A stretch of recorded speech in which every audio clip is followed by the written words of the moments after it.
এই মুহূৰ্তত জনাইছোঁ আজিৰ প্ৰথমটো খবৰ। উৎকট গৰমক লৈ বতৰ বিজ্ঞান কেন্দ্ৰই জাৰি কৰিছে এলাৰ্ট। আগতকৈ অৰ্থাৎ স্বাভাৱিকতকৈ 5 ডিগ্ৰী চেলছিয়াছ বৃদ্ধি হ'ব তাপমাত্ৰা। আগন্তুক 5 দিন ধৰি উৎকট গৰমে ৰাজ্যবাসীক দহাৰ সম্ভাৱনা। আজিও উৎকট গৰমে দহিব সমগ্ৰ ৰাজ্যবাসীক। গুৱাহাটীত 38 ডিগ্ৰীলৈকে বৃদ্ধি পাইছে সৰ্বোচ্চ তাপমাত্ৰা আৰু অনুভৱ হৈছে 52 ডিগ্ৰী চেলছিয়াছ।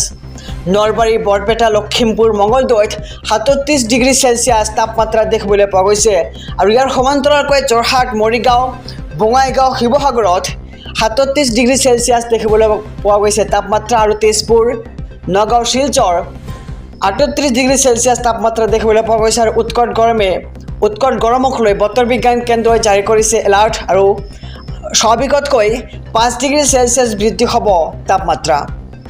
এই মুহূৰ্তত জনাইছোঁ আজিৰ দ্বিতীয় নম্বৰ খবৰটো। এইবাৰ আলুৱে কন্দুৱাইছে সাধাৰণ জনতাক। মূল্যবৃদ্ধি ৰোধিবলৈ চৰকাৰৰ নতুন প্লেন। আলুৰ মূল্যবৃদ্ধি ৰোধিবলৈ চৰকাৰৰ নতুন পৰিকল্পনা। হঠাৎ হুৰাহুৰে বৃদ্ধি পাবলৈ লৈছে এইবাৰ আলুৰ দাম। আলুৰ দাম বৃদ্ধিত জনতাৰ মাজত লাগিছে এতিয়া হাহাকাৰ। দেশৰ ভিন্ন প্ৰান্তত আলুৰ নাটনিৰ বাবে মূল্যবৃদ্ধি হৈছে। দেশৰ ভিন্ন প্ৰান্তত এইবাৰ আলুৰ নাটনিৰ বাবে হৈছে এই মূল্যবৃদ্ধি আৰু অসমতো হঠাতে বৃদ্ধি পালে আলুৰ দাম। পশ্চিমবংগত ট্ৰাক আবদ্ধৰ পিছতে আলুৰ দাম বৃদ্ধি হোৱাৰ খবৰ আহি পৰিছে আৰু অসমলৈ আলু অনা ট্ৰাক অহাত বাধা পশ্চিমবংগ চৰকাৰৰ। তাৰ পাছতেই অসমতো বৃদ্ধি পাইছে এবাৰ আলুৰ দাম। আলুৰ দাম বৃদ্ধি নিয়ন্ত্ৰণৰ বাবে কেন্দ্ৰৰ নতুন পৰিকল্পনা।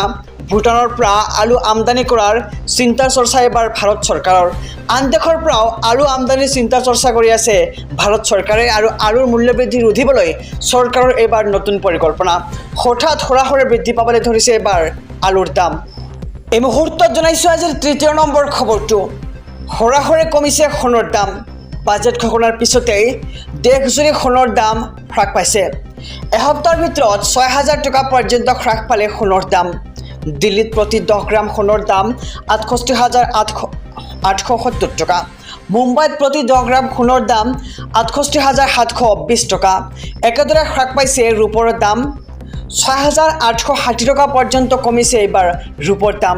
বৰ্তমান প্ৰতি কেজি ৰূপৰ দাম হৈছেগৈ 81,500 টকা। বাজেটত সোণৰূপৰ ওপৰত 6% আমদানি শুল্ক হ্ৰাস কৰাৰ ঘোষণা কৰিছিল মোদী চৰকাৰে আৰু এইবাৰ হুৰাহুৰে কমিবলৈ দেখিবলৈ পোৱা গৈছে সোণ আৰু ৰূপৰ দাম। বাজেট ঘোষণাৰ পিছতে দেশজুৰি হ্ৰাস পালে সোণ আৰু ৰূপৰ দাম। এই মুহূৰ্তত জনাইছোঁ আজিৰ চতুৰ্থ নম্বৰ খবৰটো। সাৱধান, যিকোনো মুহূৰ্ততে 3টা ৰোগে আপোনালৈ মাতিব পাৰে ভয়ংকৰ বিপদ। ৰাজ্যত হুৰাহুৰে বাঢ়িছে জাপানীজ এনকেফেলাইটিছত আক্ৰান্তৰ ৰোগীৰ সংখ্যা। শেহতীয়াকৈ নগাঁৱৰ বৰহমপুৰত 70ৰ ঊৰ্ধৰ এগৰাকী মহিলাৰ মৃত্যু হৈছে। সমানে দিনক দিনে বৃদ্ধি হৈছে ডেংগু, মেলেৰিয়াত আক্ৰান্তৰ সংখ্যাও। ৰাজ্যত 47লৈ বৃদ্ধি পালে মৃত্যু হোৱা লোকৰ সংখ্যা। প্ৰতিটো মুহূৰ্ততে ৰাজ্যবাসীক সতৰ্ক হৈ থকাৰ আহ্বান স্বাস্থ্য বিভাগৰ। এনকেফেলাইটিছ সদৃশ্য ৰোগত আক্ৰান্ত হৈ আছে 1000ৰো অধিক লোক আৰু ৰাজ্যত ডেংগু আৰু মেলেৰিয়াতো আক্ৰান্ত প্ৰায় 1000 লোক।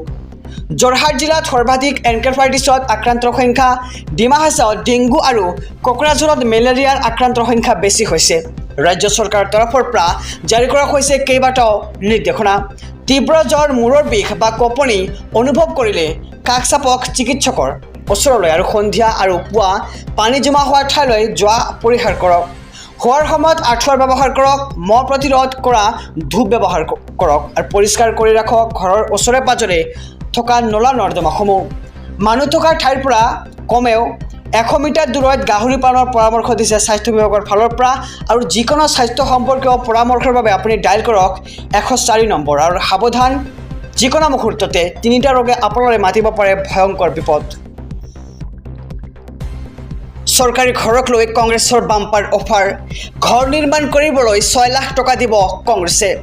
লাখ লাখ দুখীয়া জনতাৰ বাবে আহি পৰিছে ভাল খবৰ। ST আৰু SC লোকে লাভ কৰিব এই বিশেষ সুবিধা। তেলেংগানাৰ কংগ্ৰেছ চৰকাৰে লৈছে এই অভিলাষী আঁচনি। তালিকা প্ৰকাশৰ পাছতে একাউণ্টত সোমাব এই ধনৰাশি। নিৰ্বাচনৰ সময়ত জনতাক দিয়া প্ৰতিশ্ৰুতি এবাৰ পালন কৰিছে কংগ্ৰেছে আখৰে আখৰে। চৰকাৰী ঘৰক লৈ বাম্পাৰ অফাৰ এইবাৰ কংগ্ৰেছৰ ঘৰ নিৰ্মাণ কৰিবলৈ 6 লাখ টকা দিব এইবাৰ কংগ্ৰেছে আৰু লাখ লাখ দুখীয়া জনতাৰ বাবে আহি পৰিছে ভাল খবৰ।